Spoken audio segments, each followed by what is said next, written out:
Account statement, यानी कि जो सैलरी क्रेडिट होती है अकाउंट में, तो अकाउंट स्टेटमेंट कहाँ से दिखाएं। जिस कंपनी में जा रहे हो अगर उन्होंने मांगा है अकाउंट स्टेटमेंट, तो वो हम कहाँ से दिखाएंगे।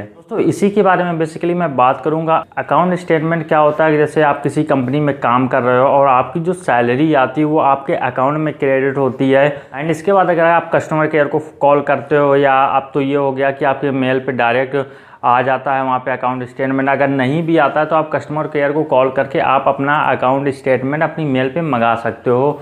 यानी कि उसमें टोटल डिटेल होती है उसमें आपकी सैलरी ओनली मेंशन होगी। जैसे कि सपोज आपको अगर 20,000 सैलरी मिल रही तो आपको 20,000 सैलरी क्रेडिट का वहाँ पे एक मेल या मैसेज कुछ इस तरीके का बेसिकली वहाँ पे आता, तो उसको बोलते हैं अकाउंट स्टेटमेंट। अब दोस्तों मैं बात कर लेता हूँ कि आप अगर किसी कंपनी में जाओगे तो अकाउंट स्टेटमेंट दिखाना कैसे है। तो दोस्तों मैं बता देना चाहता हूँ, पहले तो आपको ज़्यादा से ज़्यादा कोशिश करना है, आपको वहाँ पे ये बोलना है कि जो मेरी करेंट कंपनी की जो सैलरी है वो इन हैंड है। क्योंकि तो आप लोग बोलते हो ना कि नई कंपनी इन हैंड सैलरी नहीं देती, बहुत ऐसी कंपनीज़ हैं जो आज भी सैलरी इन हैंड प्रोवाइड कराती हैं, जहाँ पे 30 एम्प्लॉय हैं, 25 एम्प्लॉय हैं या 20 एम्प्लॉय हैं, और वो भी यार 15 है, 20 हैं, 30 हैं, लेकिन एक है तो कंपनी ना, भले ही इन हैंड सैलरी देती है लेकिन है तो एक कंपनी, रजिस्टर्ड कंपनी ना। तो जो कंपनी वो वहाँ पे बोलना है कि जो कंपनी है वो सैलरी मुझे इन हैंड प्रोवाइड कराती है। एंड दोस्तों अगर मैं बात करूँ दिल्ली लोकेशन की, तो आप नोएडा सेक्टर 62, 63 इस साइड आप चले जाओगे तो बहुत सारी कंपनी जैसी मिलेंगी जिसमें 10 एम्प्लॉयज़ हैं, 15 एम्प्लॉयज़ हैं, और वहाँ पे वो कंपनी अपनी चला रहे हैं और सैलरी वो इन हैंड दे रहे हैं आज भी ऐसी।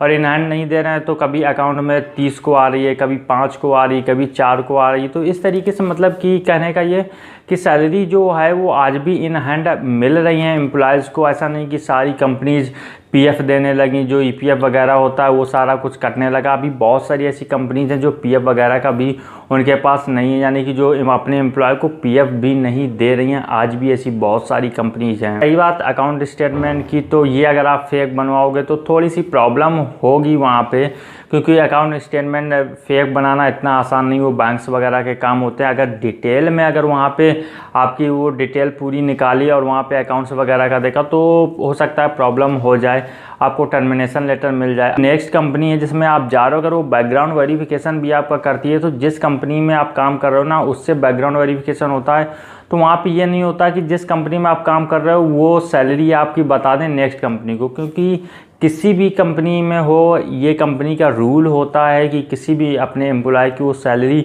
डिस्क्लोज नहीं करती हैं, चाहे कितनी छोटी ऑर्गेनाइजेशन हो या कितना भी बड़ा अपने में ब्रांड ऑर्गेनाइजेशन हो। तो दोस्तों इस तरीके से सैलरी वगैरह वहाँ पे डिस्क्लोज नहीं होती हैं। और तो बस दोस्तों आज के इस पर्टिकुलर वीडियो में यही बताना था। आई होप दोस्तों आपको वीडियो अच्छा लगा। वीडियो अगर अच्छा लगा हो तो लाइक और शेयर जरूर करें। एंड वीडियो से कुछ सीखने को मिला तो वीडियो के नीचे ही रेड कलर का बटन दे रहा होगा, वहाँ पे क्लिक करके चैनल को सब्सक्राइब कर लीजिए और उसके बाद बेल आइकन को भी हिट कर लीजिए, ताकि मैं अगर कोई नेक्स्ट वीडियो अपलोड करूँ तो आपके पास नोटिफिकेशन मिलती रहे। मेरा नाम है शुभम, मैं मिलता हूँ अपनी नेक्स्ट वीडियो में। Till then have a great moment.